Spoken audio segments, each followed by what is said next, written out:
श्वास पर ध्यान, सोल साधना के बारे में आज हम बात करेंगे।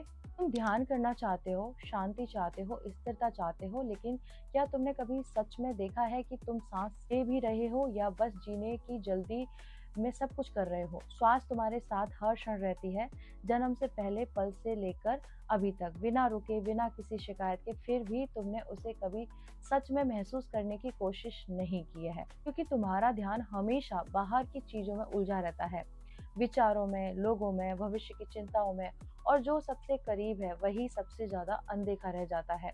श्वास पर ध्यान देना कोई नई तकनीक सीखना नहीं है, बल्कि जो पहले से चल रहा है उसे पहली बार पूरी जागरूकता से देखना है।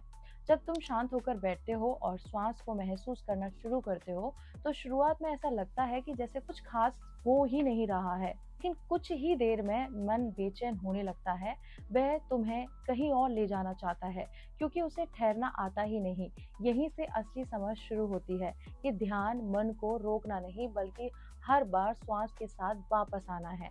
जब श्वास भीतर जाती है तो उसके पूरे स्पर्श को महसूस करो, और जब बाहर आती है तो उसे छोड़ने के अनुभव को भी देखो। उसके बाद बीच बीच में तुम खो जाओगे, विचारों में उलझ जाओगे, लेकिन जैसे ही ये दिख जाए, वही क्षण जागरूकता का होता है।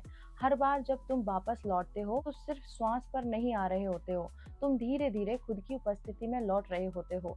धीरे धीरे एक बदलाव आता है, श्वास बही रहती है, लेकिन देखने वाला शांत होने लगता है, और भीतर एक स्थिरता जमने लगती है। श्वास पर ध्यान कोई करने की चीज नहीं है, ये एक बहाना है जिसके सहारे तुम भागना छोड़कर खुद के साथ रहना सीखते हो। और शायद पहली बार विचारों का उद्भव होता है। विचारों का उद्भव क्या है? विचार अचानक क्यों उठते हैं और उनका असली स्रोत क्या है? पहली नजर में लगता है कि विचार बस अपने आप आ जाते हैं, पर वास्तव में एक प्रक्रिया परिणाम होते हैं।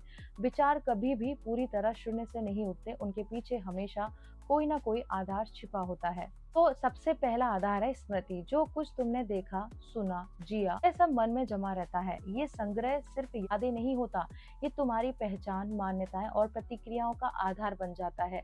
जब कोई स्थिति उस स्मृति से मेल खाती है, तो वही संग्रह विचार के रूप में उभर जाता है। दूसरा आधार है कल्पना। मन सिर्फ याद नहीं करता, वह जोड़ता है, तोड़ता है और नया बनाता है।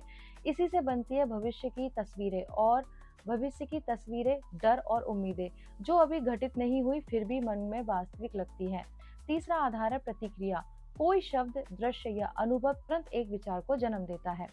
यह प्रतिक्रिया इतनी तेज होती है कि हमें उसका स्रोत दिखता ही नहीं है और लगता है विचार अचानक आ गया। जब ध्यान से देखा जाए तो हर विचार के पीछे एक कारण, एक प्रतिक्रिया होती है। फिर भी एक गहरी बात है कि तुम ये तय नहीं करते कि अगला विचार क्या होगा, तभी आप सच में जीना शुरू करते हो।